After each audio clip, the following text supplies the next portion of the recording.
Hello and welcome to the channel.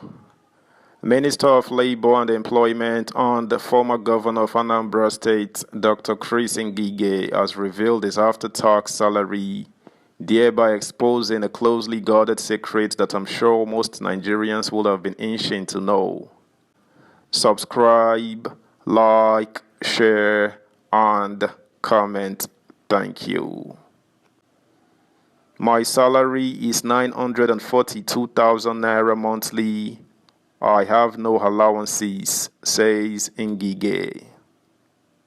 Amid calls for a needed increase in the 30,000 naira national minimum wage, the Minister of Labor and Employment, Dr. Chris Ngige, has disclosed that his and other ministers' monthly salary is 942,000 naira after taxation.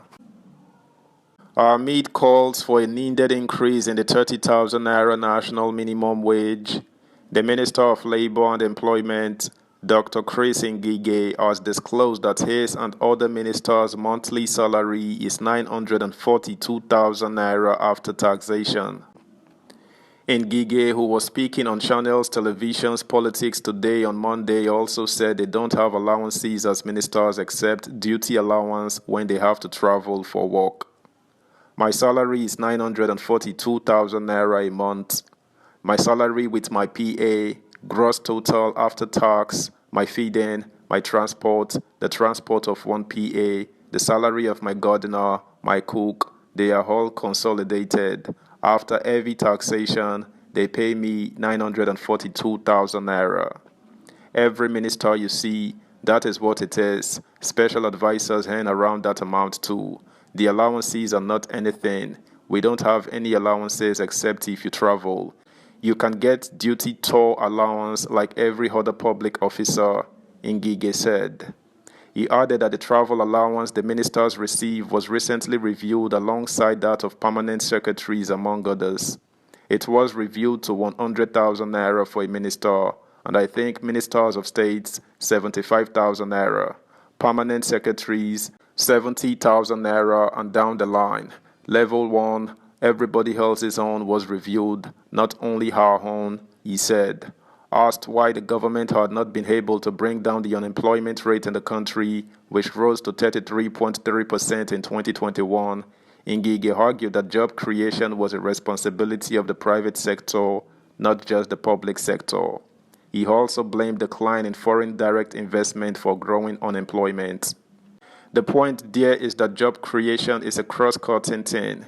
It is not only for the public sector to do, Ngige said. Everybody has it in mind that it is the government that creates jobs. If we don't work in federal ministry or government agency, we have not got a job. No, the private sector is there. The minister explained that the private sector has industries and workplaces where they create jobs through agriculture and other fields. It is not something for government alone, and I am telling you now, if the economy is not good, you will not have enough money in the system to ginger the system in such a way that jobs are created. That is the problem. Foreign direct investment has gone down, he added. Subscribe, like, share, comment, and please turn the notification bell on. Thank you. Meanwhile, Chris Ngige also expressed opposition to a bill before the House of Representatives mandating medical and dental practitioners to undergo a minimum of 5 years of service to obtain a full license. The proposal seeking to amend the Medical and Dental Practitioners Act is sponsored by the lawmaker representing Oshodi Isolo 2 Federal Constituency, Ganiyu Johnson. The bill in question, I don't support it, said Ngige, who made a live appearance on Channels Television's Politics Today. He, however, stated that the legislator in question was right to put forward a private member's bill, a proposed law introduced into a legislature by a lawmaker who is not acting on behalf of the executive branch. It is not an executive bill, Ngige explained. Even the speaker cannot stop that bill because the man is coming from a constituency. According to him, a private member's bill in the National Assembly comes from either a legislator's constituents or is authored by the legislator after a discussion with people in the concerned constituency who agreed that the proposal is the solution to their problem. Ngige, however, added, "For me, that is trying to kill a fly with a sledgehammer." He argued that it is better for the Federal Ministry of Health to look into the medical school at which level dialogue could be initiated around fees payable. "Those who cannot pay fees, you put them on bond," he said. Citing his experience as a medical student, the trained doctor noted that as a scholarship recipient, he was bonded under the now-defunct East Central State government. So, that is how they should go, not going to bring a bill that puts shackles and chains on the leg of anybody, he said.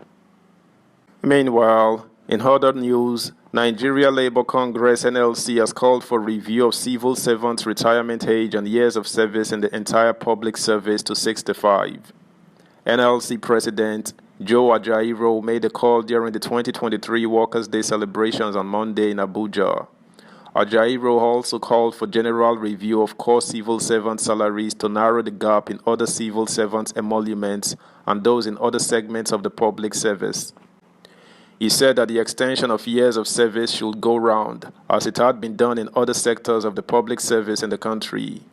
Only few other establishments, including the core civil service, are now left out. We are therefore demanding that the age of retirement and length of service in the entire public service, including the civil service, be reviewed upward to 65 years of age and 40 years of service, he said. Ajaero said that the union had over the years demanded for salary review but had yet to receive federal government's attention. It is necessary to recall that we have continued over the years to demand that the salaries of core civil servants be beefed up to narrow the gap between their emoluments and those in other segments of the public service. They all possess the same educational qualifications and cognate experience on the job, so why the disparity? Ajaero queried. On gratuity payments, the NLC president said union leaders had on several occasions presented the issue to government without any positive response. Fellow comrades, we have consistently presented the issue of gratuity payment to the government, but nothing has been done in that regard. As you are all aware, the concept of gratuity payment to employees is predicated on the fact that those who have labored for public institutions or private enterprises are entitled to the proverbial golden handshake from their employers. Thus, gratuity is a monetary benefit given by an employer to his or her employee at the time of retirement, without the worker making any financial contribution whatsoever to the fund, he said. That's the news, guys. Thanks for listening. Until next time. Bye.